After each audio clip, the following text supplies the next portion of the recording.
Muchas gracias a todos y todas por estar presentes en este panel. Solicitamos muy atentamente a las panelistas bajar del estrado para tomar sus asientos. Muchísimas gracias por su participación. A continuación, iniciaremos la conferencia magistral El periodismo en la era de la mentira, a cargo del doctor Ignacio Ramonet.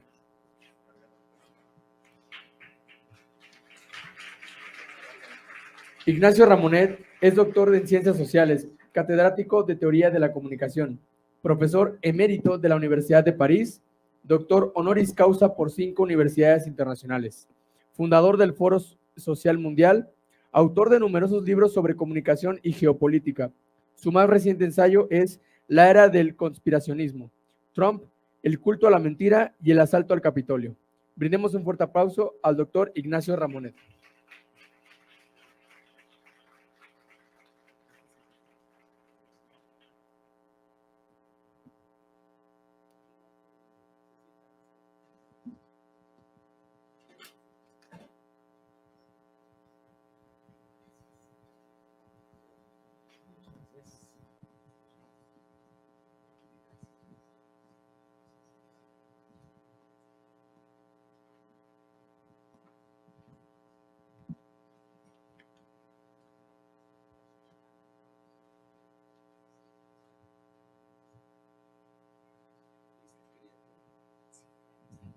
Perfecto. Bueno, buenos días todavía. Qué gusto ver aquí a queridas y queridos colegas que no veía desde hace mucho tiempo. Pues me ha pedido nuestra querida presidenta que en conjunto con también mi querida colega, la doctora María Teresa de Jesús Arroyo Gopar, presentemos al maestro Ignacio Ramonet. Y pues en realidad no requiere una gran presentación porque todas conocemos al maestro Ramonet. Él sin duda pues es una de las figuras imprescindibles de nuestro tiempo. Él ha contribuido a moldear este pensamiento crítico contemporáneo como académico, como periodista. No solo se ha conformado con observar el mundo desde la distancia desde las aulas universitarias. Él ha desarrollado un profundo conocimiento de la comunicación y los medios masivos y lo ha impulsado a cuestionar, como todos sabemos, estas estructuras de poder que influyen en la información que consumimos. Sus escritos, sus conferencias, sus charlas han abierto ventanas a reflexiones que son necesarias sobre cómo los medios pueden ser tanto herramientas de emancipación como instrumentos de control. En su faceta periodística, pues tuvo una gran repercusión este semanario de Le Monde mensual, este mensuario de Le Monde Diplomatique. Perdón, yo no sé hablar francés, pero es sin duda el referente para que a muchos nos sirvió para navegar en la geopolítica a nivel internacional. Es una pluma incisiva, apasionada, que siempre desafía las narrativas que tratan, en este caso, de imponer, pues sobre todo en los países desarrollados, en particular Estados Unidos. Él tiene un compromiso inquebrantable con la verdad, con la ética periodística, y lo ha posicionado como una fuente esencial en tiempos donde la información se ha convertido, y lo estamos viviendo prácticamente todos los días, en un campo de batalla. Su voz resuena en las aulas, en las páginas impresas y en quienes aspiramos, como creo que todas y todos aquí estamos en ese tenor, a un mundo más justo y equitativo. Y su obra es vasta, pero de esto le voy a pedir a la doctora María Teresa que abunde un poquito más en eso. Y ahora sí, ya le damos la palabra al maestro Ignacio Ramonet. Pues yo creo que ya nuestro moderador dijo bastante. Yo quiero ser muy breve para no quitarle tiempo al doctor, porque creo que todos los que están aquí presentes, al igual que nosotros, queremos escucharlo, ¿no? Sobre todo porque es uno de los representantes del pensamiento crítico acerca de lo que es el actual escenario mundial de la comunicación, y yo creo que también sus textos son referencia, sobre todo en las escuelas de comunicación, en el caso de la Facultad de Comunicación, que tenemos ahí la carrera de comunicación en donde está el área de periodismo, pues también lo utilizamos. A mí me gustaría, si ustedes no tienen inconveniente, que mejor directamente le demos la palabra para que tengamos la oportunidad de poder escucharlo y con más tiempo. ¿Les parece? Adelante, Claro, por favor, adelante. maestro.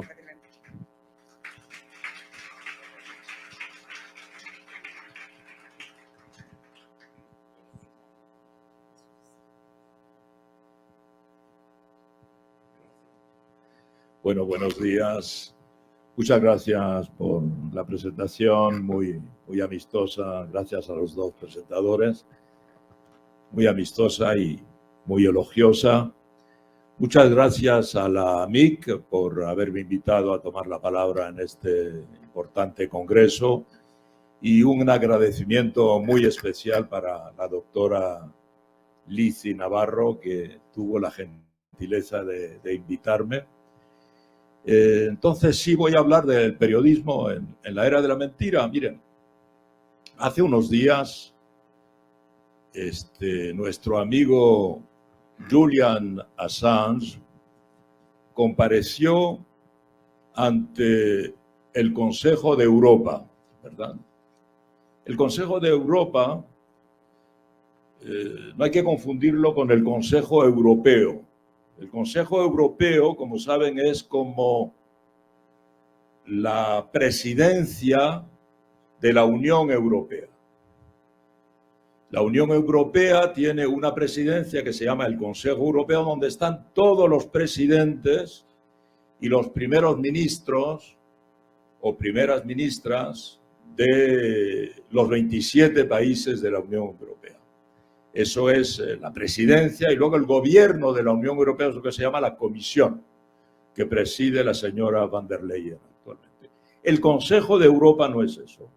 El Consejo de Europa es una institución creada después de la Segunda Guerra Mundial, que tiene su sede en Estrasburgo, y cuya misión es de velar por el respeto de los derechos humanos en el mundo.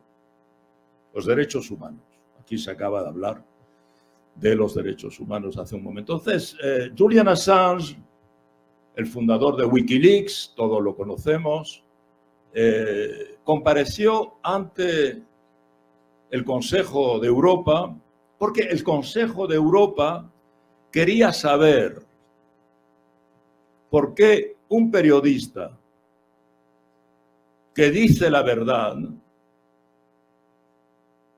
acaba de pasar 14 años en la cárcel, privado de libertad, y los últimos 5 o 6 años en una cárcel de alta seguridad, perseguido por Estados Unidos. Gran democracia y país de los derechos humanos también. ¿Y cuál fue la conclusión de esta auditoría, de esta audiencia? Pues la conclusión fue que Julian Assange era culpable, evidentemente con ironía, de ser periodista. Ser periodista hoy y decir la verdad puede conducir a 14 años de privación de libertad, inspirados, exigidos por un país democrático como los Estados Unidos. No estamos hablando de una tiranía, de un país totalitario, de una dictadura. Estamos hablando de los Estados Unidos, que han perseguido a Julian Assange por haber publicado en Wikileaks documentos auténticos, procurados por una serie de personas que tuvieron acceso a esos documentos y que demostraban lo que los Estados Unidos hacían en Irak, cómo asesinaban a inocentes, cómo condenaban a la cárcel a inocentes, cómo torturaban, cómo bombardeaban, cómo destruían, o evidentemente, cómo utilizaban las embajadas para llevar a cabo operaciones de espionaje en la mayoría de los países amigos de los Estados Unidos. Esto acaba de suceder. Julian Assange ha podido salir de esa prisión en el Reino Unido de alta seguridad porque tuvo que firmar un documento en el que se comprometía a nunca más acusar a los Estados Unidos de haberlo llevado a esa situación y que no iba a seguir revelando documentos que mostraban la cara oculta de esa gran democracia. Este es un primer elemento. El segundo elemento es lo que está pasando ante nuestros ojos en Gaza. En Gaza se ha cumplido el lunes pasado un año desde estos enfrentamientos en Gaza, esta guerra en Gaza. Las fuerzas militares de Israel han asesinado más de 200 periodistas. En Gaza, las fuerzas de defensa de Israel no permiten, desde hace un año, que entre ningún periodista que no estuviese ya en el territorio de Gaza. Ningún periodista de ningún país ha podido entrar en Gaza. Israel, que presentan como la única democracia de Oriente Próximo, el país aliado de todos los países occidentales, de Estados Unidos, de la Unión Europea, de Japón, de Corea del Sur, de Australia, de Nueva Zelanda. Israel no permite que un periodista o una periodista entre en Gaza y testimonio objetivo de lo que está pasando. Y al contrario, según asociaciones de periodistas internacionales, se sospecha que Israel liquida puntualmente a cada periodista que opera palestino o no palestino, que opera dentro de Gaza. Más de 200 han sido asesinados, muchos de ellos con una bala en la cabeza. Luego, no son víctimas colaterales de un bombardeo. El llevar un chaleco en el que pone press es como ponerse una diana para un tiro al blanco. Eso lo hace un país democrático, Israel. Un país, repito, al que apoyan todos los países democráticos occidentales. Entonces, estos periodistas no estaban mintiendo, estos periodistas asesinados no estaban mintiendo, estaban simplemente reportando. Entonces, es otra demostración de que decir la verdad hoy para un periodista puede costarle la vida o puede costarle la libertad, como en el caso de Assange. Lo que está pasando con el periodismo es extremadamente, evidentemente, complejo hoy día. El periodismo nunca ha conocido un periodo de tranquilidad. No existe. Hay como la nostalgia cuando se habla de la situación del periodismo, de que cualquier tiempo pasado fue mejor, pero eso no es verdad. Primero porque los poderes públicos, estos dos ejemplos lo muestran ahora, pero los poderes públicos, incluso en las democracias, nunca han estado cómodos con el periodismo auténtico, el periodismo de ética, el periodismo de verdad, el periodismo de revelación. Y por otra parte también porque el periodismo sistemáticamente, cíclicamente, se ve muy afectado por los cambios tecnológicos. Es una de las profesiones que más se ve afectada, más se ve modificada por los cambios tecnológicos en el campo de la comunicación. Y en el campo de la comunicación es donde se están produciendo los cambios más importantes en los últimos 100 años. ¿Verdad? Es muy interesante ver cómo algo, para regresar a Gaza, algo tan enorme como lo que está pasando en Gaza, el hecho de que un Estado democrático, aliado de Occidente, con el apoyo de Occidente, esté haciendo un tipo de guerra como no se ha visto nunca desde Atila prácticamente. Es decir, un gobierno que utiliza métodos que pensábamos que no se podían utilizar, en particular después de la Segunda Guerra Mundial y después de que se crease ese Consejo de Europa, en el que, si quieren, la era que empieza después de la Segunda Guerra Mundial es una era que podríamos llamar la era de los derechos humanos. Los crímenes cometidos, por ejemplo, por Alemania, la Alemania nazi, o el Japón militarista imperial, fueron de tal dimensión, en particular el régimen hitleriano, el régimen nazi hitleriano, creó no solo campos de concentración, evidentemente, donde los detenidos o las detenidas no tenían ningún tipo de derecho, pero campos de exterminio. Campos que eran en realidad como fábricas, como industrias, para matar gente de manera industrial.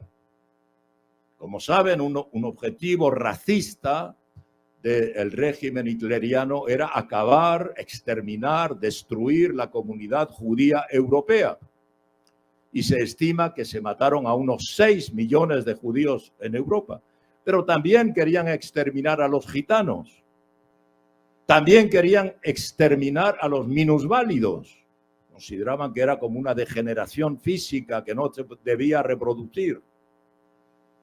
Ese tipo de sistema político condujo a los vencedores de la Segunda Guerra Mundial, en particular a los países occidentales, a construir un nuevo tipo de democracia. Ya existía el régimen democrático, voy a decir 2 palabras sobre ello, pero a construir unas democracias que hiciesen de los derechos humanos un imperativo categórico.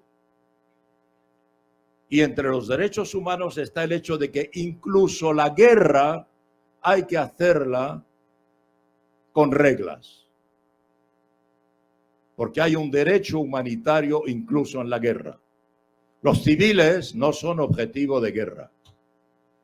La guerra es entre militares.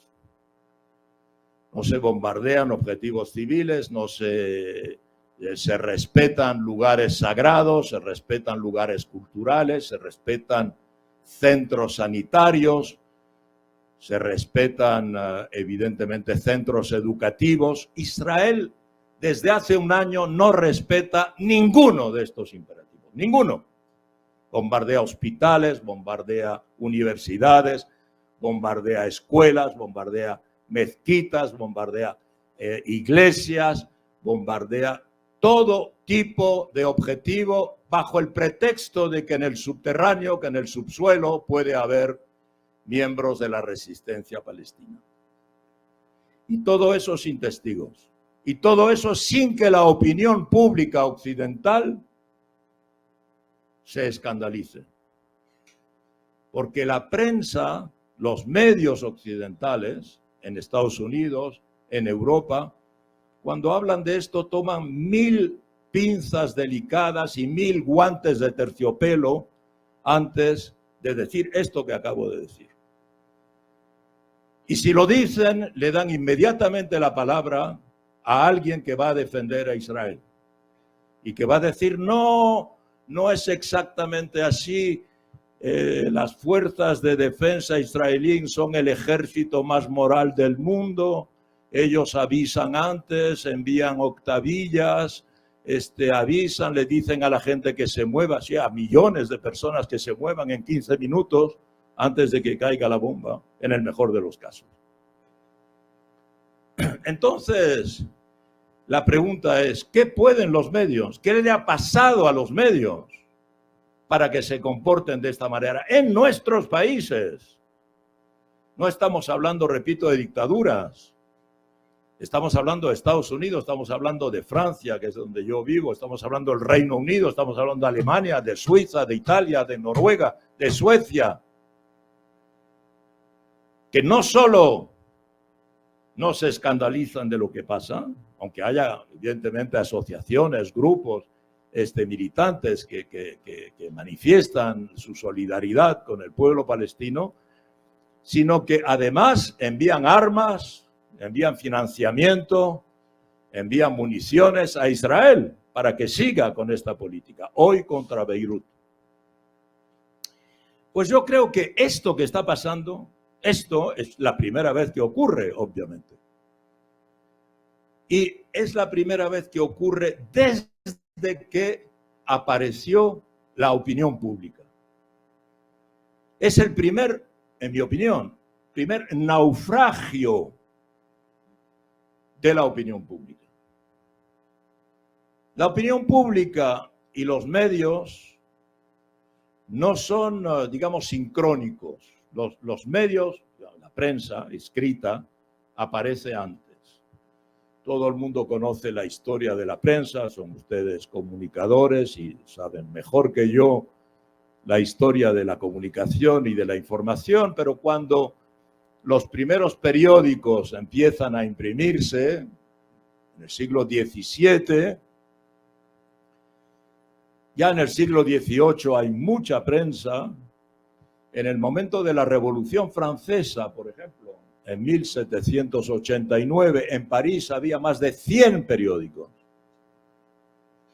Claro, no eran periódicos como los de ahora, eran esencialmente periódicos que se hacían en imprentas artesanales. Imprentas artesanales como la imprenta de Gutenberg, ¿verdad? Por eso se llama la prensa, porque se prensaba.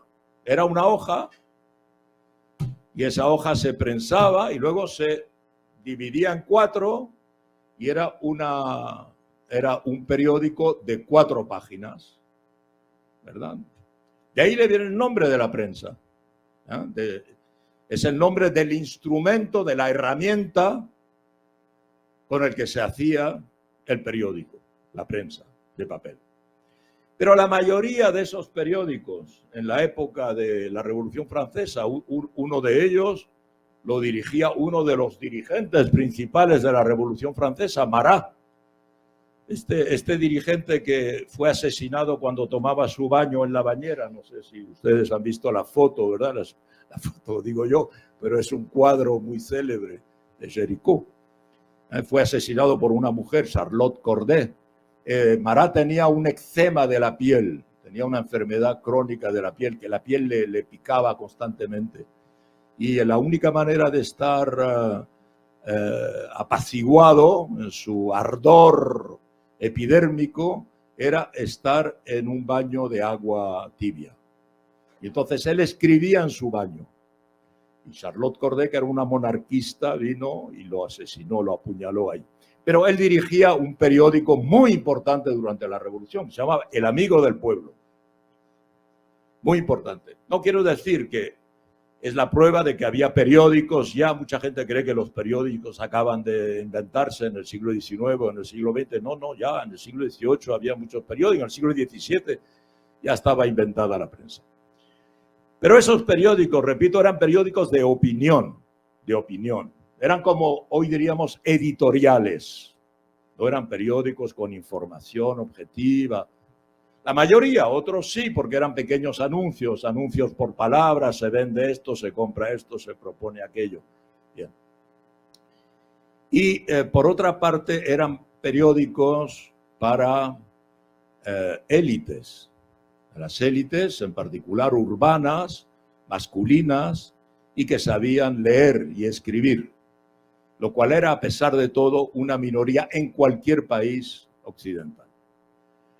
La prensa pasa a ser una prensa de masa solo a final del siglo XIX, en algunos países, porque para que la prensa sea de masas se necesitan algunas condiciones y muy pocos países a final del siglo XIX tenían esas condiciones. ¿Cuáles son esas condiciones? Primera condición, saber leer, que haya una masa que sepa leer y escribir. Eso era más frecuente en los países protestantes, por la tradición protestante de leer la Biblia, que en los países católicos. Porque en los países católicos la Iglesia tenía el monopolio de la interpretación de la Biblia o de los evangelios.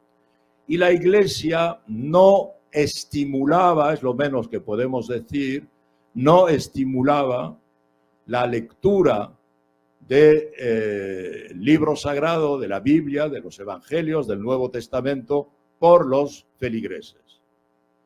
Incluso podríamos decir que lo disuadía activamente. No, primera condición, saber leer. Y la enseñanza no era obligatoria ni libre. Eso llegó muy tarde, en la tercera parte del siglo XIX en algunos países. La segunda condición es que la prensa tiene que ser muy barata para que la masa lo compre. Tiene que ser barata. La prensa del siglo XVIII, por ejemplo, esta de Mará, la gente no la podía comprar porque costaba relativamente cara para el pueblo común. Para que la prensa sea barata, tenía que ser fabricada por materiales y con materiales baratos. El papel históricamente era muy caro, porque el papel se hacía de tela.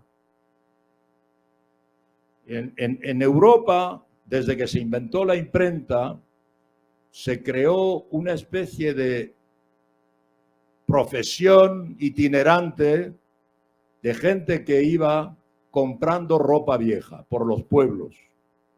Compraba ropa vieja, tejidos viejos. Esos tejidos eran los que servían a fabricar el papel, y el papel era de muy buena calidad, lo que llamamos el papel Biblia.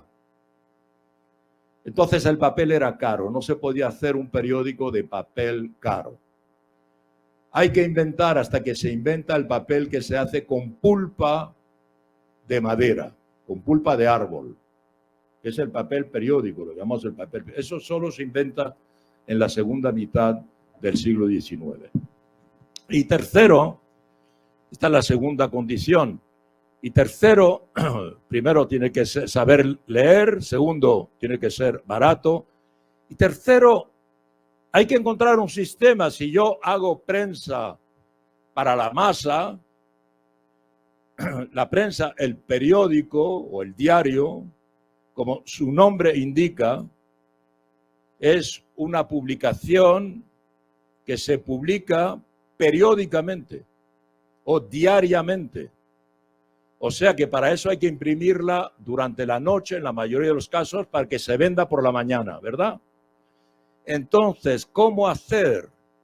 Si estoy hablando de masa, ¿masa qué es? Masa son 500.000 personas, 1 millón de personas. ¿Cómo fabrico 1 millón de periódicos en una noche? Ok, porque si vendo 20.000 no estamos hablando de masa. O si vendo 50.000 no estamos hablando de masa en un país de millones de habitantes. Entonces, para eso hay que esperar el final del siglo XIX, que se invente en Alemania 2 instrumentos, 2 herramientas fundamentales, que son la linotipia, que permite salirse de la tipografía artesanal, y la rotativa, que permite imprimir sin cesar estos periódicos muy rápidamente. Al final del siglo XIX, los periódicos, por consiguiente, valen muy barato, vale 1 céntimo, 1 centavo. 1 centavo. Y se venden en cualquier lugar a millones de ejemplares. En una ciudad como Nueva York, había como 5 o 6 periódicos que se vendían a más de 1 millón de ejemplares cada uno. En una ciudad como París había 3 periódicos que se vendían a más de 1 millón de ejemplares cada uno. En Londres, 3 o 4 periódicos de más de 1 millón de ejemplares. Pero solo en esos países. En México no, en España no, en Argentina no, porque no había esa masa, no había esas herramientas, no había esas condiciones. Entonces, cuando los periódicos, que es el único medio de masa que existe en ese momento, no hay radio, no hay cine, no hay televisión, evidentemente no hay internet. Cuando la prensa empieza a dirigirse a millones de personas cada día, obviamente aparece un actor que hasta entonces no existía en nuestras sociedades, un actor político fundamental que se llama la opinión pública. ¿Ok? No hay opinión pública en la época de Jesucristo. No hay opinión pública en la época de Cristóbal Colón o de Moctezuma. No hay opinión pública en el siglo XVII ni en el siglo XVIII, sino una opinión de las élites, porque están educadas en las mismas escuelas, en las mismas universidades, con la Iglesia esencialmente que da su opinión, o a partir de la Revolución Francesa con la Ilustración, con los filósofos, para unas élites que dirigen, pero no la opinión pública masiva. Son élites que tienen vocación a dirigir. Los libertadores en América Latina son ilustrados, pero conducen a las masas que les hacen confianza. Pero las masas no leen. En general pueden ser masas incluso masivamente, para repetir la palabra, analfabetas. En cambio, al final del siglo XIX, en algunos países, Estados Unidos, Reino Unido, Francia, Bélgica, Países Bajos, aparece esta opinión pública, un actor nuevo. Miren, es tan nuevo que de hecho la propia expresión opinión pública, ustedes la pueden buscar, no aparece en los diccionarios, en la historia de la comunicación, más que en los años 20, 1920. Hay un célebre libro de Walter Lippmann que se llama La opinión pública y se considera que Walter Lippmann, que era un comentarista y un politólogo americano que escribía en el New York Times, es casi contemporáneo. Charles Chaplin, que era realizador de cine, como saben también, hace una de las películas en las que él no aparece, que se llama La opinión pública, en los años 20. ¿Por qué? La opinión pública ahora pasa a ser una cosa que, sin haber vivido una experiencia concreta, tiene una opinión de eso. Miren, ninguno de nosotros, o casi ninguno de nosotros, ha ido a Gaza, ¿verdad? ¿Quién ha ido a Gaza aquí? Nadie, pero todos tenemos una opinión de lo que pasa en Gaza, ¿sí o no? Puede ser positiva, negativa, a favor de Israel, a favor de los países, pero tenemos una opinión. ¿De dónde nos viene esa opinión? De los medios. Es el reflejo de los medios. Eso es la opinión pública.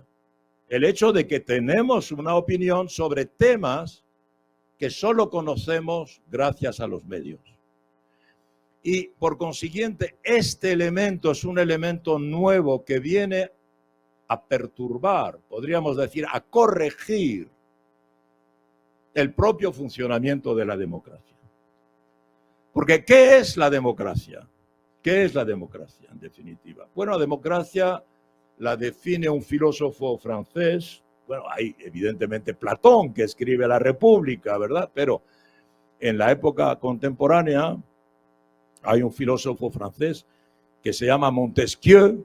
Quizá ustedes han oído hablar de Montesquieu, del siglo XVIII, que escribe un libro fundamental que se llama El espíritu de las leyes, en el que describe cómo debería ser una sociedad no dominada por la aristocracia que tiene derecho por nacimiento y no una monarquía que también tiene derecho por herencia, hereditario, un poder hereditario. Cómo una sociedad, o sea, un conjunto de hombres y mujeres, puede dotarse de un sistema político que les permita administrarse de manera lo más justa posible. Entonces Montesquieu es el que imagina esta trilogía célebre, ¿verdad? El poder legislativo, los ciudadanos eligen a sus representantes en un congreso. Claro, durante mucho tiempo, incluso siglos, estos representantes no eran como hoy, ¿verdad? Porque el voto, cuando se instauró en la Revolución Francesa, primero en la Revolución Americana, eran solo hombres y la mayoría de los casos los hombres tenían que ser propietarios. En Estados Unidos, propietarios de esclavos. Para que vean que no era el voto para todos. Pero en fin, esta es la idea. Montesquieu dice, hay un poder legislativo, hay un poder ejecutivo, el legislativo elige al ejecutivo, al gobierno, el presidente o la presidenta, los ministros que ejecutan la política definida por el partido mayoritario o la coalición mayoritaria, y hay al lado un poder judicial. Y este poder judicial tiene que ser independiente de los demás porque alguien debe tomar posición si hay una dificultad entre el legislativo y el ejecutivo. Estos son los tres poderes. El primer país en el mundo que instaura este tipo de funcionamiento son los Estados Unidos de América, que son un país muy original, porque es el primer país del mundo que se constituye sobre una base exclusivamente política, no, digamos, patriótica o no nacionalista. El nacionalismo no existía en esa época. Aunque evidentemente, esencialmente son todos anglosajones y protestantes, pero eso no es lo fundamental. Lo fundamental es esto que estoy diciendo. Es una nación constituida por individuos que adhieren a un proyecto político. Por eso tiene un nombre que es un nombre Estados Unidos, ¿verdad? Que no es tampoco el de una región particular, aunque ellos se llaman Estados Unidos de América.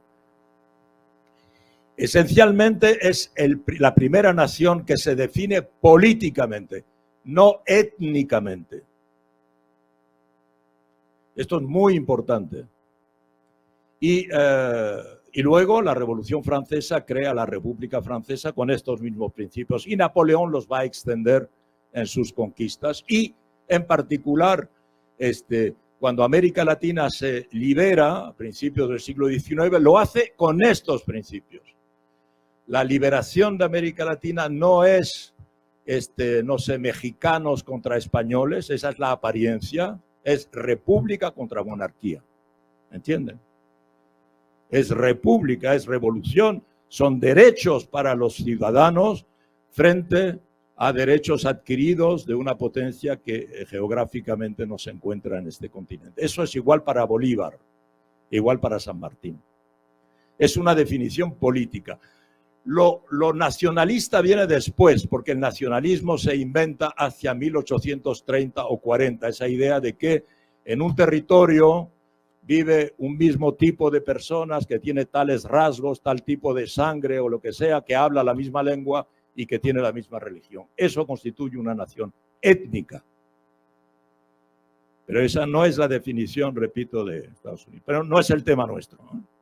El tema nuestro es que se crea un sistema político con poder legislativo, poder ejecutivo y poder judicial. Pero cuando aparece la opinión pública, llega este actor nuevo. Y de repente, aunque, digamos, el sistema político diga algo, si la opinión pública dice otra cosa, pues hay un problema. Por ejemplo, Estados Unidos, del que acabamos de decir que es la primera democracia y todo, pero la primera democracia pero con esclavitud. ¿Ok? La primera potencia pero como votantes únicamente propietarios de un cierto nivel de propiedad, un cierto nivel de fortuna. Bien, pero cuando la opinión pública empieza a plantearse el problema de que hay una injusticia con respecto en particular a la minoría afrodescendiente, entonces surge la temática de qué hacer, porque hay movimientos que se crean, asociaciones, organizaciones, y la guerra norte-sur, y Lincoln va a tomar la decisión de abolir la esclavitud. La prensa ahí ya tiene una importancia grande, pero igual lo vamos a ver en muchos casos, por ejemplo, con los derechos cívicos a mediados del siglo XX, cuando la prensa considera que, aunque ya no hay esclavitud, hay minorías, en particular afrodescendientes, que no gozan de todos sus derechos.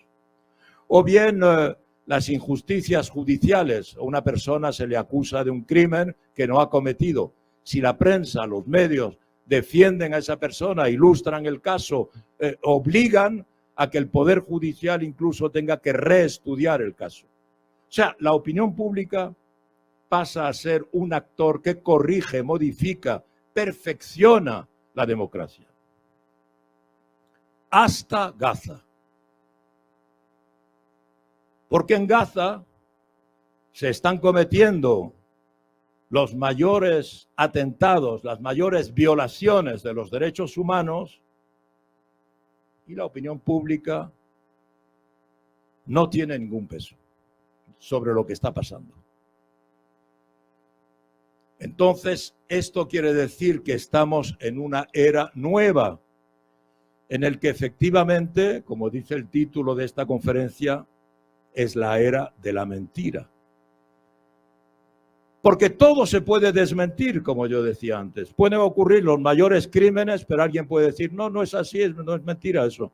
Primero, cuando decimos que hay 42.000 muertos en Gaza y que por lo menos la tercera parte de ellos son niños, ¿qué dicen los portavoces de las Fuerzas Armadas israelíes? Son cifras de Hamas. Hamas es una organización terrorista. ¿Usted va a creer a una organización terrorista que asesina niños, que mata mujeres? Entonces, ¿quién dice la verdad? ¿O es que hay dos verdades? Bueno, pues estamos ahora en un mundo en el que hay varias verdades. Este universo, creado esencialmente por las redes, que es un actor nuevo que ha venido a añadirse a la situación mediática en la que estábamos. Estábamos en una situación en que los medios dominantes eran la prensa escrita, la radio y la televisión. Pero en 1989, mientras se caía el muro de Berlín, aparecía Internet. Se creaba Internet. E Internet empezó a desarrollarse y a multiplicar las posibilidades para cada ciudadano o ciudadana de, utilizando primero el correo electrónico, luego los motores de búsqueda, como Google en particular, utilizando las enciclopedias gratuitas y universales como Wikipedia, cada ciudadano, la mensajería, cada ciudadano empezó a tener la posibilidad de autonomizarse con respecto a los grandes medios.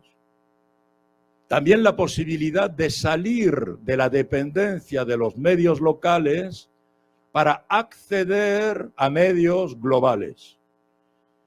Si ustedes viven en Puebla, evidentemente a partir del 2010 hubo la posibilidad de leer corrientemente, a menos de con el español, de poder leer periódicos argentinos o periódicos españoles o periódicos, si se conoce el inglés, estadounidenses o británicos o franceses o alemanes según la lengua, como si salieran aquí, en Puebla.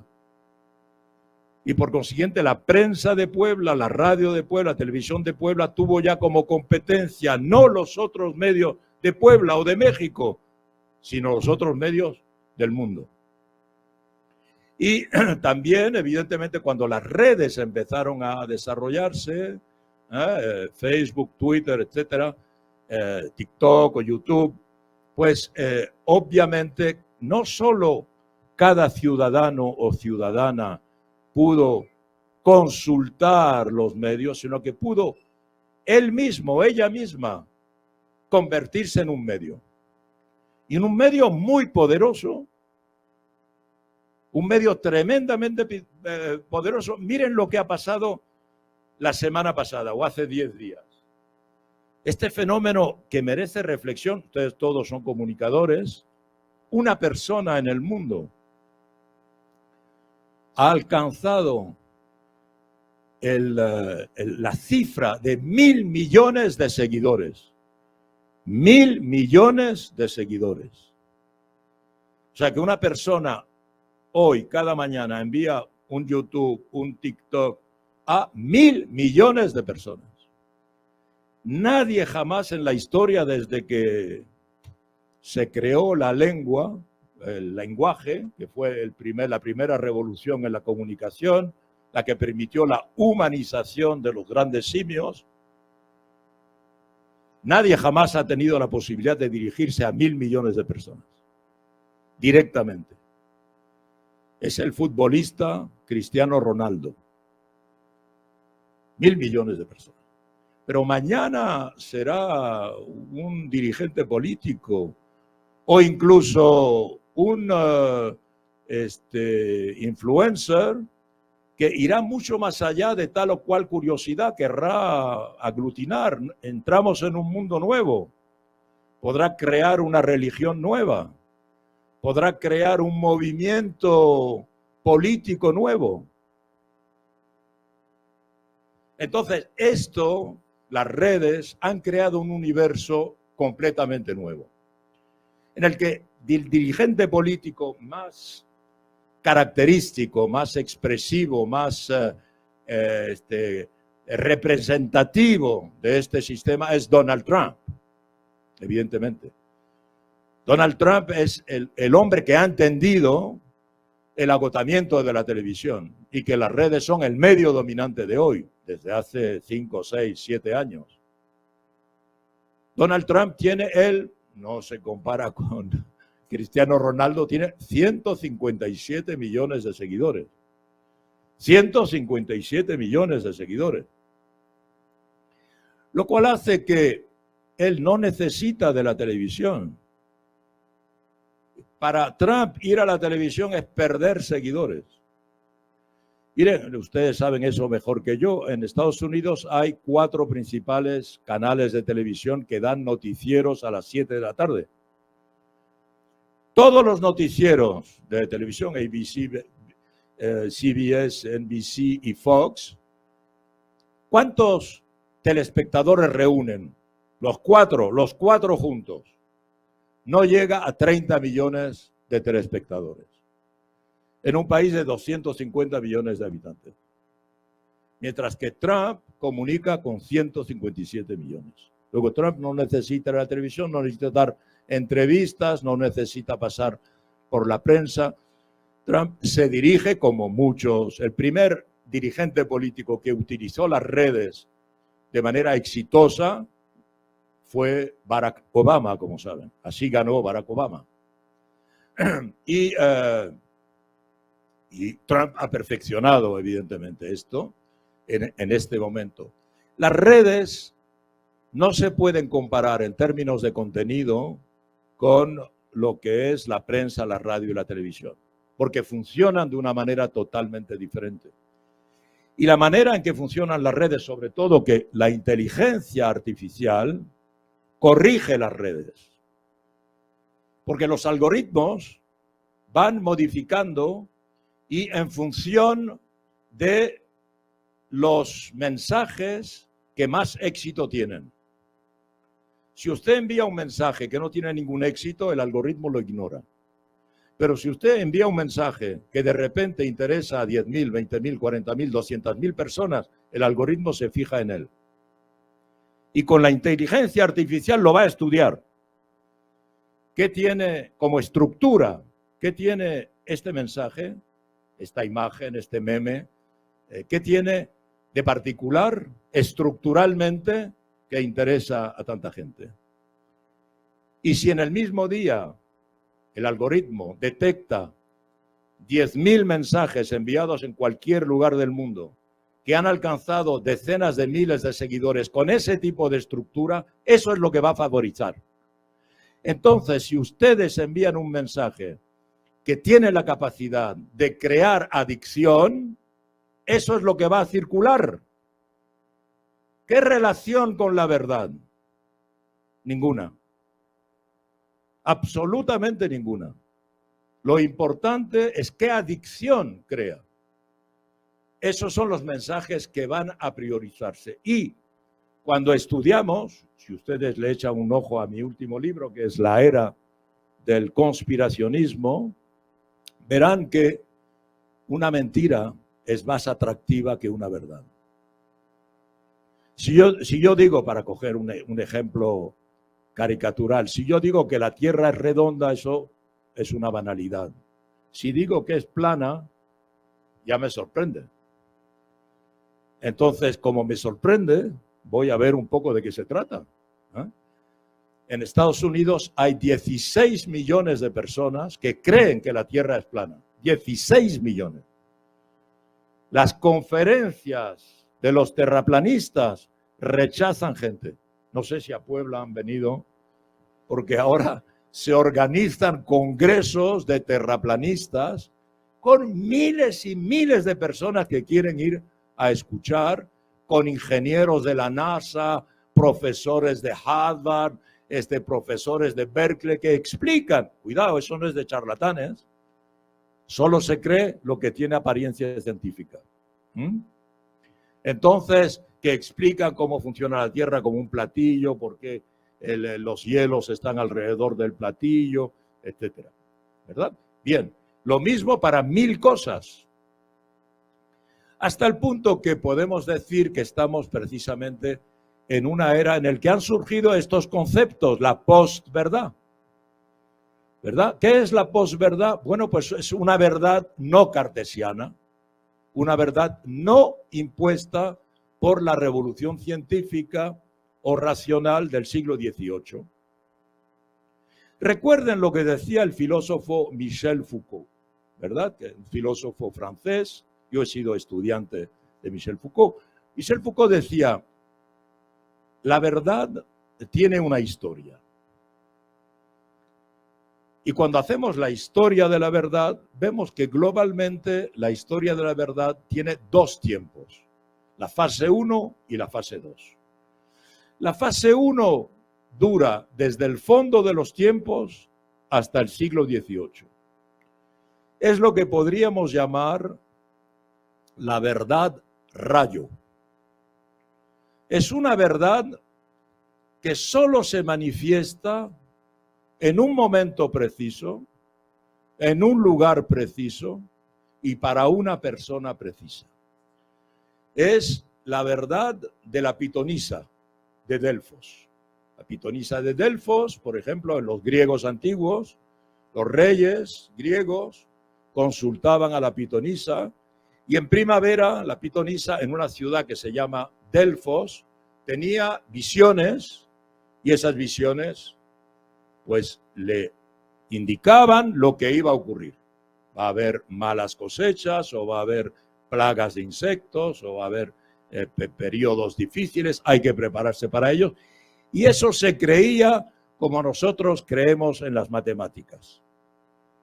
Hace unos días nosotros estuvimos en Mitla, aquí en Oaxaca, que era la ciudad sagrada de los zapotecas, y los sacerdotes en Mitla pues también determinaban cómo se organizaba el cosmos, cómo se organizaba la vida, detenían la verdad.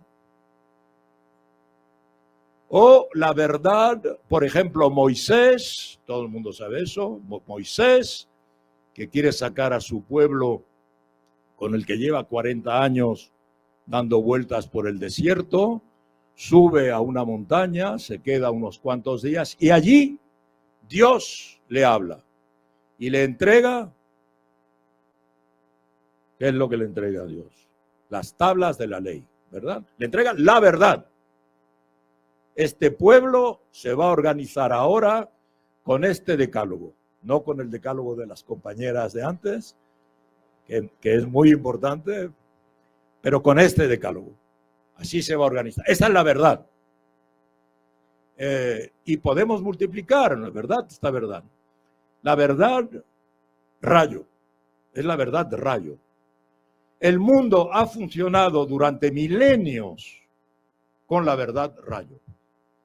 Sin ninguna cientificidad, sin ninguna racionalidad, con este tipo de racionalidad, que algunos llaman superstición, pero las sociedades han funcionado así durante siglos. Mahoma recibió de Dios directamente el dictado del Corán. Y millones de personas adhirieron al Corán, al libro sagrado.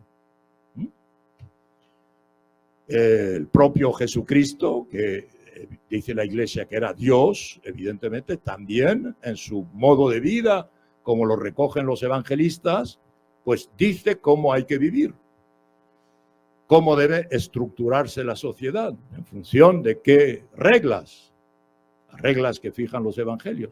Ese tipo de verdad es la verdad que ha funcionado durante tanto tiempo. A partir del siglo XVIII, con el desarrollo de las ciencias, ciencias naturales, ciencias de la clasificación, la química, la física, la matemática, la filosofía del derecho, Montesquieu, Voltaire, Rousseau, Locke, etcétera, se empieza a desarrollar una teoría de la sociedad. Y entonces ahí aparece lo que Foucault llama la segunda fase, que es la verdad cielo. ¿Por qué cielo? Porque en cualquier lugar, en cualquier momento, para cualquier persona, 2 y 2 son 4. ¿Ok? No hace falta circunstancias especiales. Es lo que se llama el universalismo. La Ilustración crea algo universal, proyectos universales. Es la ciencia, el mundo, la sociedad, se pone bajo las órdenes de la ciencia. Pero eso tampoco ha funcionado. No ha funcionado porque, bueno, porque miren cuál es el problema de hoy, como nos recuerda Milton, que hay un cambio climático y que el cambio climático es antropocénico. O sea que está provocado por el tipo de producción industrial, científico del que nos hemos dotado desde hace varios siglos. Estamos destruyendo la naturaleza. ¿Por qué? Porque la estamos explotando científicamente, ¿verdad? Hemos inventado motores que consumen gasolina, necesitamos petróleo, etcétera. Porque hemos inventado la energía atómica y la energía atómica ha provocado la bomba atómica, ha provocado accidentes atómicos. 3 Mile Island, Fukushima, etcétera. La ciencia también ha fracasado. ¿Es creíble la ciencia? Bueno, tenemos tendencia a querer creerla, pero ha fracasado. Cuando lo aplicamos a la sociedad, la ciencia aplicada a la sociedad da el socialismo científico, pero ¿qué hizo Stalin? Una monstruosidad con el socialismo científico. Entonces, hoy precisamente es el momento en el que coexisten varias verdades, pero si coexisten varias verdades es que no hay verdad. Ustedes no sé si recuerdan lo que pasó el 3 de abril del 2017. El 3 de abril de 2017, un semanario estadounidense que se llama Time publicó en primera plana un título sombrío, solo un título, sobre fondo negro de luto. ¿Ha muerto la verdad? ¿Is the truth dead? ¿Ha muerto la verdad? Porque precisamente estábamos ya en esta época en el que ya cualquiera puede decir, como dice Trump, tú tienes tu verdad, yo tengo la mía. Como dicen los portavoces del ejército de Israel. Usted dice eso porque lo dice Hamás, pero nosotros tenemos otras cifras.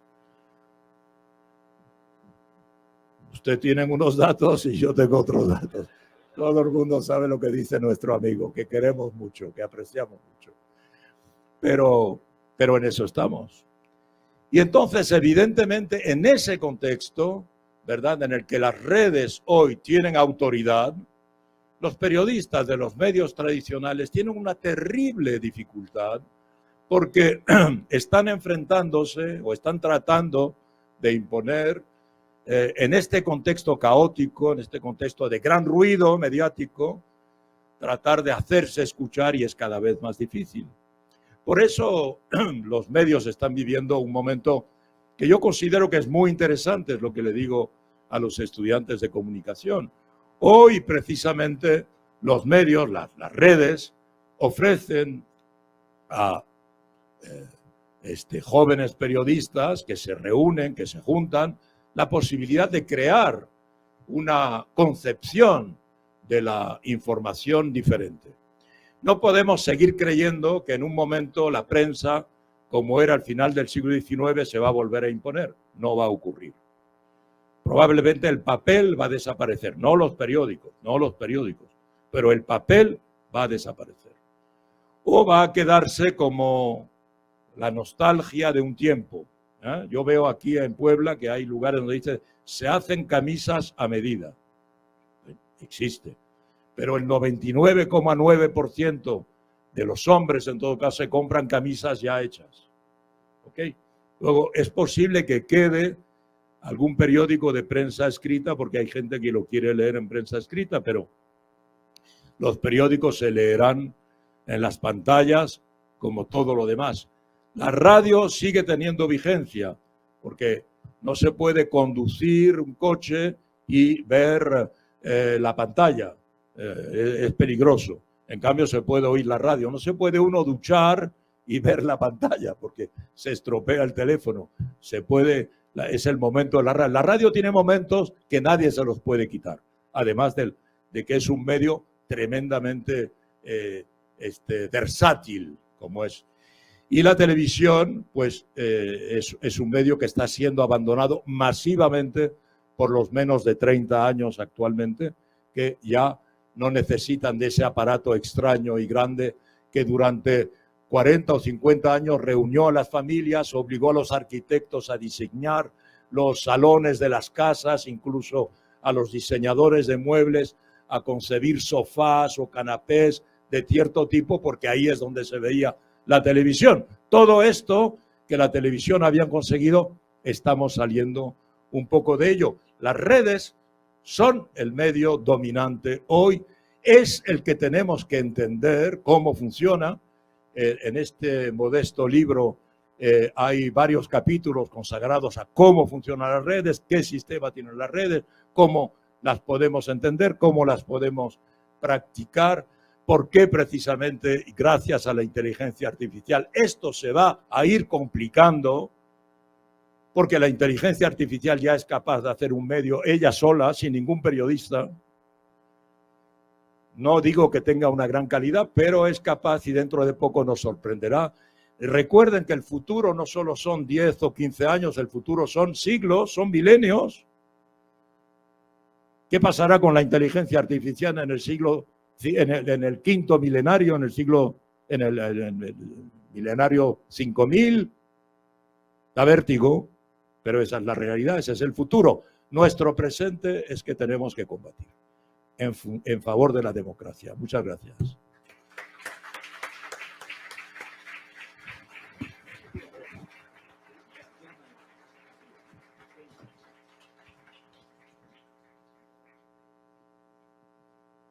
Bueno, muchas. Sí. Una disculpa. Un fuerte aplauso para el doctor Ignacio Ramonet, por favor.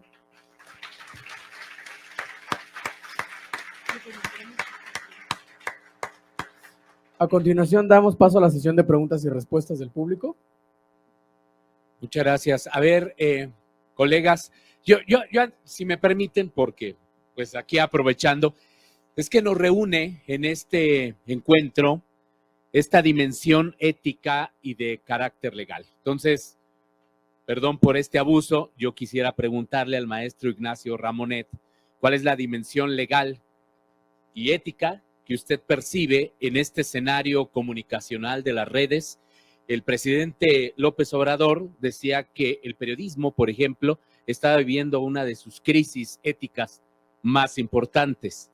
Entonces, creo que para los que estamos en el campo de la comunicación, el tema de la ética es fundamental. ¿Cuál es su visión, maestro? Claro, hoy vivimos un momento que es digamos, el momento caótico del nacimiento de algo, ¿verdad? Aunque ya dura desde hace más de 10 años, pero sigue siendo el momento caótico de la historia de las redes. En este momento caótico, la ética no es lo más preservado, porque estamos en un momento muy salvaje. Cada cual interviene en las redes con sus propuestas, con sus verdades, con sus...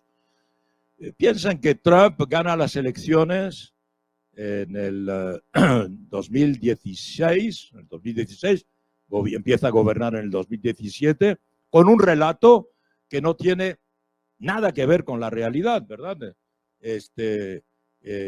Apoyado por esta organización semimística, semifascista, que es QAnon, de la que todos ustedes han oído hablar y que merece un estudio, ¿verdad? QAnon, que va a desarrollar la idea de que los demócratas, digamos, prácticamente no son seres humanos, sino que los demócratas son pedófilos. Y en particular la cúpula del Partido Demócrata es una cúpula perversamente pedófila, exclusivamente organizada para capturar niñas y niños a través de Estados Unidos, para concentrarlos en cierto número de lugares, para acosarlos sexualmente, violarlos, incluso comerlos, y extraerles una especie de hormona que tienen los niños en el cerebro y que se produce cuando hay un efecto de adrenalina muy fuerte por el terror. Eso se llama el adrenocromo, que es como el elixir de la juventud. Y Biden en particular, dice Trump, que está ligeramente envejecido, necesita mucho adrenocromo. Y es el perverso pedófilo peor que conocemos. Pero la jefa de esto es Hillary Clinton, que era su adversaria, evidentemente, en el 2020.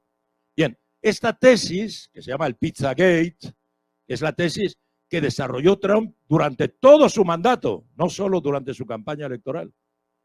Y a la que millones de americanos creen. Creen que los demócratas precisamente no son rivales políticos, es una secta pedófila. ¿Dónde está la ética ahí? No hay ética. Estamos hablando de un partido tremendamente importante, el Partido Republicano. Es el partido de Lincoln. Lincoln era republicano, no era demócrata. Y el partido de Lincoln hoy está desarrollando este tipo de teorías. Entonces, claro, por otra parte, de que las redes no son así creaciones de ciudadanos, pertenecen a grandes corporaciones. Twitter, Facebook, pertenecen a las mayores empresas de hoy. Lo que pudo ser, no sé, la Standard Oil en un momento, lo que pudo ser el acero en el siglo XIX, ¿verdad? Hoy las grandes empresas son empresas, se ha dicho antes en el panel precedente, son empresas de datos. Hoy lo que más se vende y se compra en el mundo son datos. Y son gratuitos los datos. Se compran gratuitos, se adquieren gratuitos. ¿Por qué son gratuitos? Porque los entregamos nosotros. Cada vez que utilizamos Facebook, cada vez que enviamos un mensaje por Twitter, cada vez que hacemos un YouTube, estamos dando datos a las empresas. Esos datos ellos los venden a la publicidad, los venden a los servicios de vigilancia, los venden a los servicios de seguros, etcétera. Y así se constituyen esas masas enormes, las GAFAM, ¿verdad? Google, Amazon, Facebook, Twitter, bien, Microsoft. Entonces, estos enormes conglomerados también es un momento en el que nadie pone orden ahí, aparte China. Porque aunque México es un gran país de 125, 130 millones de habitantes, si creas un Facebook local, pues solo será entre mexicanos, ¿verdad? Y el interés también es que sea mundial. China puede hacerlo porque tiene 1.500 millones de habitantes, o casi un tercio de la humanidad. Entonces, estamos en un momento salvaje en el que los practicantes pueden hacer prácticamente lo que quieren y con la inteligencia artificial, ya he dicho que lo más perverso, lo peor de lo que hacemos es lo que la inteligencia artificial va a incitar, lo que más atrae, ya sea de cualquier carácter, si es político, si es criminal, si es escandaloso, si es sexual, la inteligencia artificial lo va a estimular, con lo cual la tendencia a que cada vez sea más, derive más hacia lo peor, existe, aunque las grandes plataformas nos dicen que tienen moderadores, pero moderan muy poco. Además, podemos ver, desde el punto de vista ético, querido profesor, podemos ver esta cuestión, lo del doble rasero, sobre el que yo no he insistido porque hemos hablado de la guerra de Gaza, pero en este momento hay otra guerra, que es la de Ucrania. Entonces vemos cómo en Occidente, por ejemplo, en cuanto empezó esa guerra de Ucrania, inmediatamente se condenó a Rusia.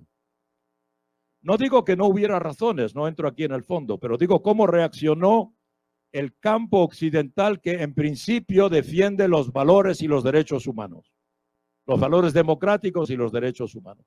Inmediatamente condenó a Rusia. Inmediatamente Putin fue condenado por el Tribunal Penal Internacional, no puede viajar a ningún país que haya firmado el Tribunal Penal Internacional. Inmediatamente Rusia fue sancionada con miles de sanciones, Estados Unidos, de Europa, y mediáticamente todos los medios rusos fueron prohibidos en Occidente. Russia Today, Sputnik, no se pueden ver en Francia, en España, en Alemania, en Estados Unidos. Cerraron las oficinas. Si usted envía demasiadas notas por Facebook, por Twitter, por TikTok en favor de Rusia, le cortan su comunicación. No lo hacen si usted no lo han hecho con Israel. No lo han hecho con Israel. Y si usted critica demasiado a Israel, igual le cortan también porque dicen que usted está favoreciendo a Palestina. Y no exactamente a Palestina, usted está favoreciendo al terrorismo palestino. O usted tiene un comportamiento antisemita. Y el antisemitismo está condenado por las leyes internacionales. Entonces, la ética es de doble rasero. Muy ético, muy exigente para Rusia, bastante tolerante con Israel. Es una realidad.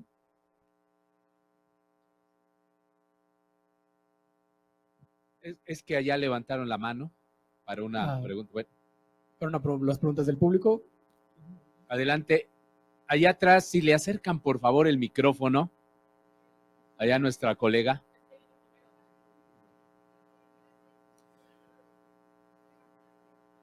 ¿Ah, sí?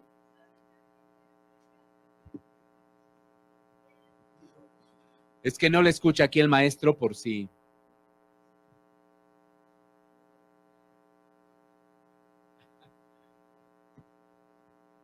Gracias. Me gustaría su opinión sobre contextos más cercanos.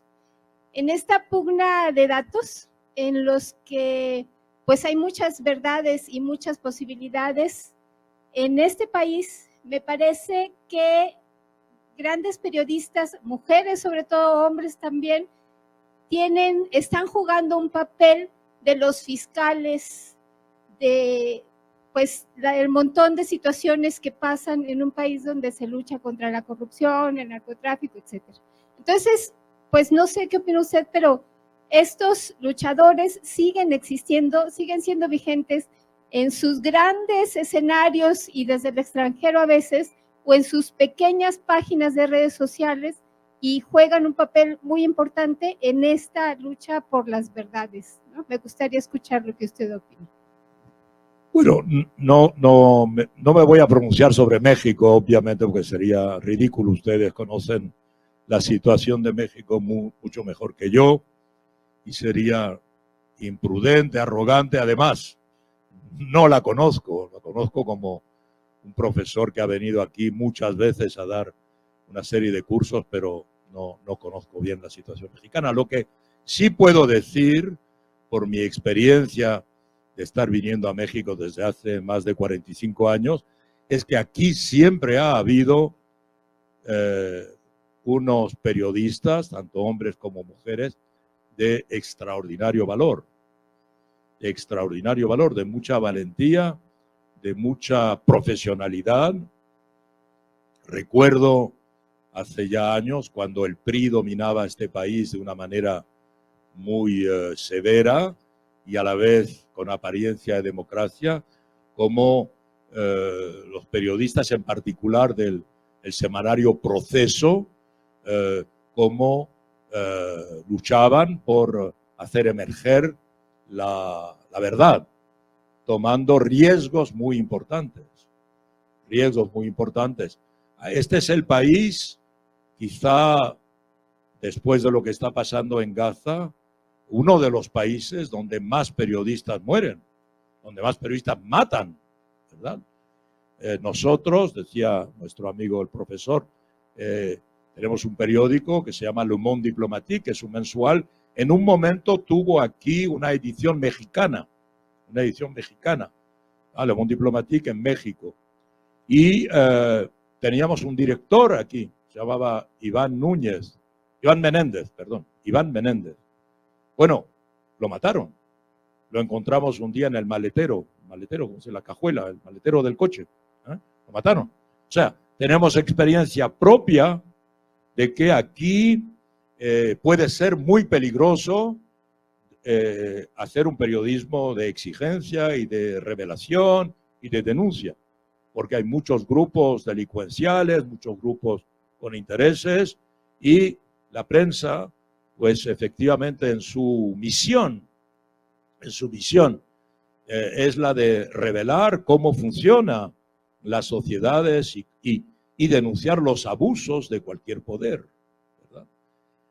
Pero sobre lo demás ni siquiera conozco, así que le ruego que me disculpen. Hola, buenos días. David Núñez, muchas gracias antes que todo por la conferencia. Y quisiera retomar un par de cosas que dijo. Uno es de la temporalidad. No es pensar en 5 años, sino pensar en 1000 años o en 5000 años. Y cómo la inteligencia artificial transforma todo. Entonces puso 2 ejemplos. De hecho, a las 4 voy a dar una plática sobre esto, la transformación de la recepción, entonces no voy a contar mucho. Y es la idea de, digamos, en el momento en el cual está la oralidad es politeísmo. El monoteísmo del que platica de Moisés solo puede existir con la escritura. La inteligencia artificial va a crear nuevas ideas de verdad, de construcción del individuo, porque por primera vez vamos a poder tener la idea de que cada cabeza es un mundo.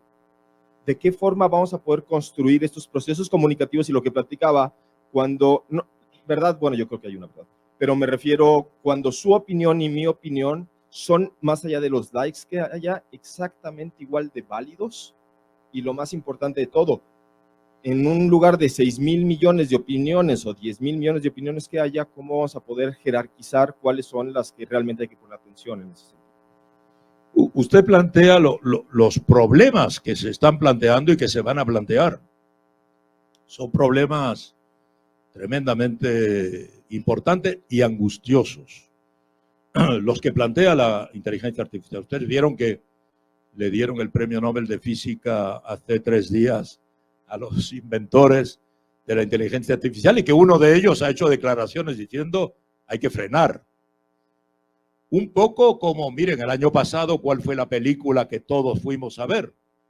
¿Recuerdan? La película que tuvo el mayor éxito en película seria fue Oppenheimer. ¿Y de qué trataba esa película? De que Oppenheimer, que fue el que puso a punto la primera bomba atómica que se utilizó para destruir Hiroshima y Nagasaki, provocando cada vez de una sola explosión 250,000 o 300,000 muertos. Oppenheimer decía, ¿qué he hecho? ¿Verdad? ¿Qué he hecho? ¿Qué va a hacer ahora? ¿Qué va a ocurrir ahora si la gente va a utilizar esto como se utilizan las flechas o las balas? Si nos lanzamos bombas, destruimos el planeta. Esa misma interrogación es la que tenía el físico cuyo nombre no recuerdo, que inventó la inteligencia artificial. Porque la inteligencia artificial ya va tan rápido ahora, que apenas tiene 10 o 15 años. Repito, el futuro es largo. Venimos, los seres humanos existen tal como estamos nosotros, los sapiens, desde unos, digamos, 40.000 años. ¿Qué será dentro de 40.000 años con una inteligencia artificial que sabe ya plantearse problemas que no les planteamos nosotros? Se los plantea ella, los resuelve. Sabe escribir novelas, sabe componer sinfonías. Muchas de las canciones que más nos apasionan hoy están constituidas, compuestas, concebidas por inteligencia artificial. Escriben artículos de prensa, describen partidos de béisbol, de fútbol americano, lo escribe la inteligencia artificial. Bien, ¿qué pasará dentro de 100 años, de 1000 años? La solución de Elon Musk, de la que tenemos que desconfiar, porque miren, Elon Musk apoyando a Donald Trump, bueno, pero Elon Musk, como saben, tiene una sociedad, no hablo de Tesla, ¿verdad? Ni de Twitter, X, pero hablo de Neuralink, ustedes conocen, exacto. Entonces, la tesis de Musk es que para estar a la altura de inteligencia artificial, tenemos que injertarnos microchips, nosotros, con microprocesadores que ya tienen todo el saber del mundo para tener un segundo cerebro. Quizá tengamos que tener un tercer cerebro dentro de poco, para poder estar a la altura de la máquina. Si no, tomarán el poder. Es una de las posibilidades, que las máquinas tomen el poder, que los seres humanos se vean esclavizados por las máquinas, porque las máquinas inventarán una religión. No se ha visto ninguna sociedad humana sin religión, ya sea religión de tipo religiosa o de tipo político. El estalinismo es una religión, el hitlerismo es una religión, y era un materialismo. Los hitleristas no creían en Dios y cosas. Bueno. O destruirán al ser humano, y será un planeta de máquinas, capaces de reproducirse, de tener fábricas, de hacerlo, y quizá tener una mística en torno a la nueva máquina, como nosotros tenemos mística en torno al recién nacido, con bautizos y con ceremonias, porque las máquinas se humanizaron, se están humanizando. Tendrán nuestra inteligencia, pero lo más difícil no es tener inteligencia. Lo más difícil para una máquina es tener emociones. Una máquina puede ser buena, puede ser mala, puede reír, eso no sabemos. Hasta ahora no sabemos. Pero es posible que a medida que se humanizan, vayan produciendo también este tipo de sentimientos. Entonces, digo, yo creo que lo interesante es esa pregunta que usted plantea, a la cual no tenemos, obviamente. Yo, acá. Gracias. Bueno, yo voy a diferir un poco con usted, doctor Ramonedo. Ahorita aquí comentamos si no será más bien que los humanos nos estamos maquinizando más que, porque hay otro premio Nobel, Roger Penrose, matemático que también fue premio Nobel de física, que es lo que decía a inicio de milenio cuando escribió este libro de El nuevo vestido del emperador, algo así se llama, donde dice que hasta ahora no se puede demostrar que las máquinas o los robots, etcétera, hagan lo único que es que define al ser humano, que es pensar. Ajá, más allá de las emociones, es pensar, es tener pues conciencia. Entonces, bueno, ahí lo dejo. Y mi pregunta va más en el sentido de que, y un poco sumando a lo que decía el compañero, si más que hablar de una verdad o de muchas verdades, no estamos enfrentándonos a un mundo de relativismo, ¿no? E incluso de idiotización de la sociedad, ¿no? No sé cuál, porque yo leí su libro, el último y de verdad que me parece a mí impresionante que haya no 1 millón de personas o las que hay, una persona que crea que el planeta es un platillo. Entonces, yo cuando lo leía, o sea, además de la sorpresa me daba risa, porque bueno, eso de que el planeta es redondo no se necesita hacer un gran experimento más que fijarse en las sombras que se proyectan. Entonces, y eso lo hizo un griego hace miles de años, entonces, no sé cuánto. Entonces, bueno, me gustó mucho el libro, me gusta mucho todo lo que hace y gracias por la conferencia. Muchas gracias. Sí, entonces, no, tiene razón sobre la inteligencia artificial. No sabemos cómo va a evolucionar, obviamente, ¿verdad? Pero en un momento se va a producir una bifurcación. No, la inteligencia artificial no son máquinas, son microprocesadores. Son el cerebro de las máquinas, no son máquinas. El robot no es la inteligencia artificial, es el microprocesador, son las neuronas de la máquina. Y eso está evolucionando a toda velocidad. Pero lo que le quiero decir es que tiene usted razón, estamos en un momento muy relativista. Pero ya el relativismo es la muerte de la verdad. Porque si todos tenemos nuestra verdad, no hay verdad. ¿Verdad? Hay que encontrar otra palabra, será nuestra convicción, todos tenemos convicciones. Pero ¿cómo la imponemos? Las sociedades se organizan, se jerarquizan. ¿Quién se va a imponer? ¿Verdad? Sí, hasta ahora, repito, las verdades han ido imponiéndose, ya sea verdades de tipo político o de tipo religioso, pero han sido capaces de estructurarse en torno a un catálogo de principios, cualquier religión, la religión hinduista, la religión budista, la religión musulmana, la religión cristiana, ya sea la versión católica o la versión protestante, siempre con esta idea de que hay como una verdad que ella es infalible. Hay una verdad que nada puede poner en causa, ¿verdad? Y a la que los fieles creen. Es lo que digo en el libro en un momento. ¿Qué es lo que creemos? Pues paradójicamente creemos lo increíble. Si es creíble, no lo creemos de la misma manera. No tenemos la misma fe. Nosotros ayer lo primero que hicimos al llegar a Puebla con mi esposa Sandra fue ir a la catedral. Y en la catedral vimos algo que ya no se ve en muchos lugares y que era una fila de gente, yo diría 40-50% joven, que iba a confesarse. Hay que tener mucha fe para hoy en el siglo XXI ir a confesarse, pero ahí está, existe, ¿verdad?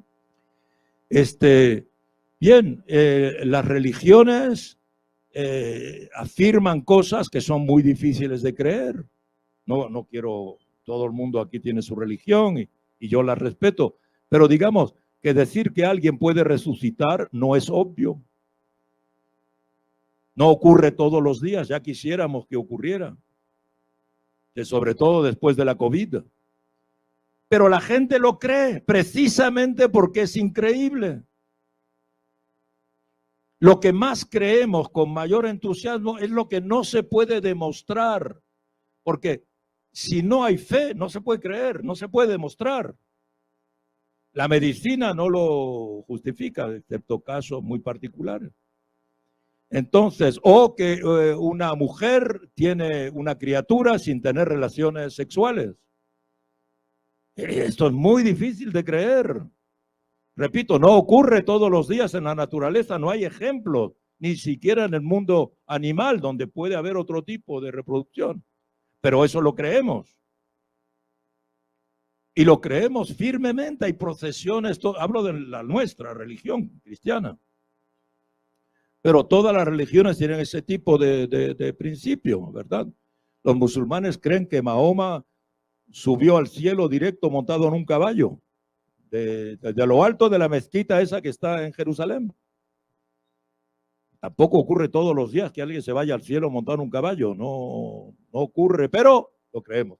¿Qué quiero decir con esto? Que efectivamente, si hay relatividad de la verdad, el problema es cómo nos vamos a juntar en torno a algo que no sea común y que todos creamos, ¿verdad? Entonces, esta cuestión hoy día plantea este problema. Miren, no olvidemos, todos somos comunicadores. No existe ninguna revolución en la comunicación que no haya tenido como consecuencia una revolución en la sociedad. No existe. Cuando se inventa el lenguaje, los monos que inventan el lenguaje se separan de los otros monos y crean sociedades. ¿Ok? Cuando se inventa la escritura la inventa primero un pueblo, que son los sumerios en Mesopotamia, y crean el estado, los primeros estados, las primeras religiones estructuradas. La tesis del diluvio, todo eso viene de los sumerios. Incluso los griegos repetían, Gilgamesh es Hércules. Entonces, y la forma de estructurarse los estados, todo el mundo se va luego a estructurar. La comunicación no es solo la comunicación, como decimos hoy, son las vías de comunicación. Los sumerios inventan la rueda, e inventan el carro. Porque las vías de comunicación transportan las ideas. Cuando Colón llega aquí, hoy estamos a la víspera del 12 de octubre, pido perdón. Pues soy español, así que pido perdón y pido disculpas por los horrores de la conquista. Pero lo que quiero decir es que cuando Cristóbal Colón viene aquí, trae evidentemente a los evangelistas, que van a traer la verdad, con gran V, la nueva verdad, que se va a imponer a sangre y fuego. Pero ¿quién lo trae? Lo trae la carabela. La carabela es una revolución en la comunicación marítima. Es como una nave espacial. Nadie ha atravesado un Atlántico antes, porque se navega por las costas, con la mirada puesta en las costas. Ni siquiera el Mediterráneo se atraviesa de punta a punta, guiándose por las estrellas. Entonces, son dos revoluciones comunicacionales que llegan a América. Llega la verdad cristiana y llega la carabela, una revolución comunicacional. Y además llega el caballo, que es otra revolución en la comunicación para América, donde el caballo era desconocido. Entonces, como ven, todo esto va junto. Y cuando se inventa la imprenta, se crea evidentemente el protestantismo.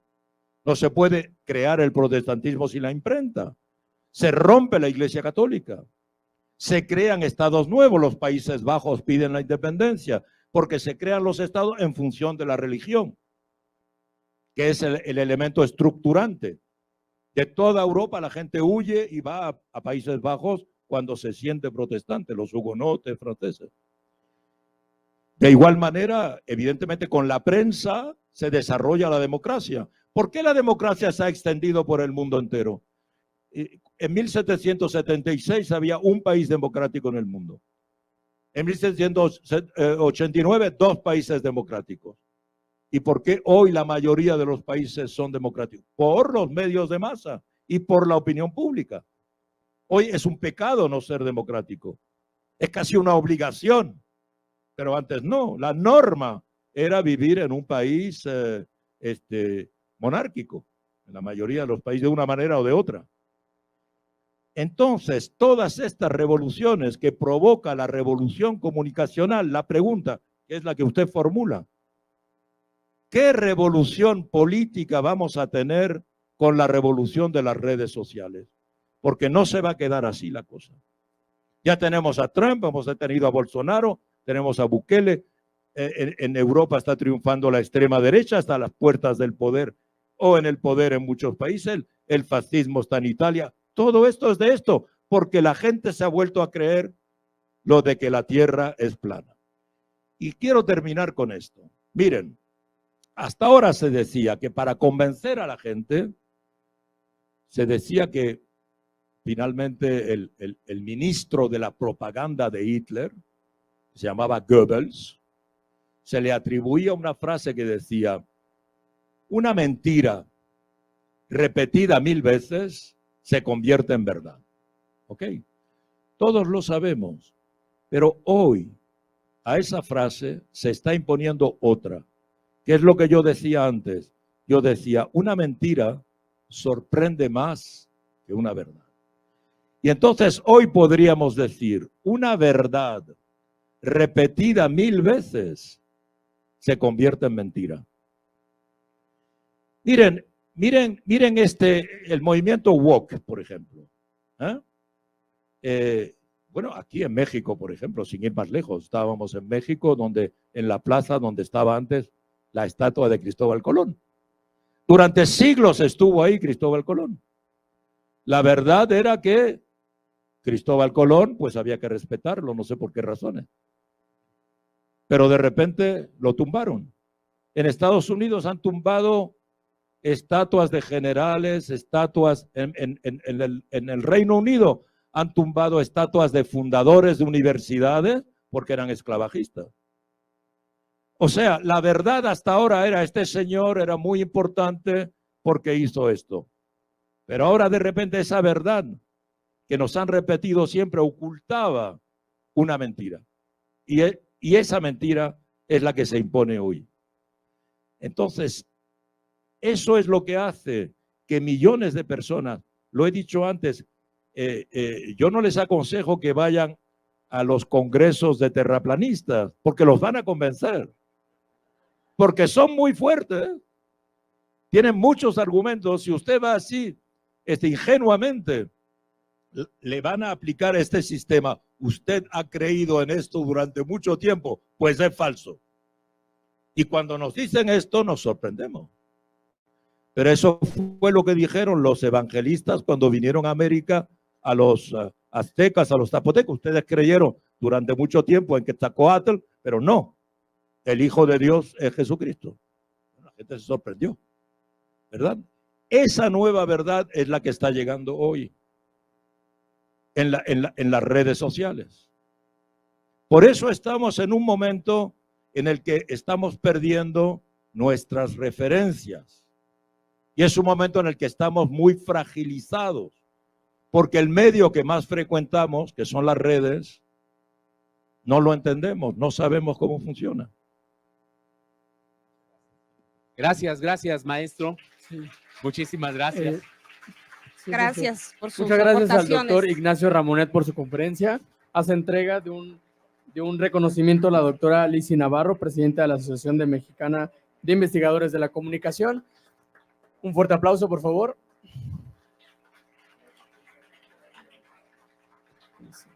Enseguida damos paso al receso programado. Va a ser un receso de 25 minutos debido a los tiempos que estamos manejando. Les pido que puedan desalojar la sala por completo porque van a venir a instalar equipo y van a poner diferentes cosas, así que necesitamos que la sala esté 100% despejada para poder proceder con las siguientes conferencias que tenemos el día de hoy. Así que recuerden, el receso es de 25 minutos y favor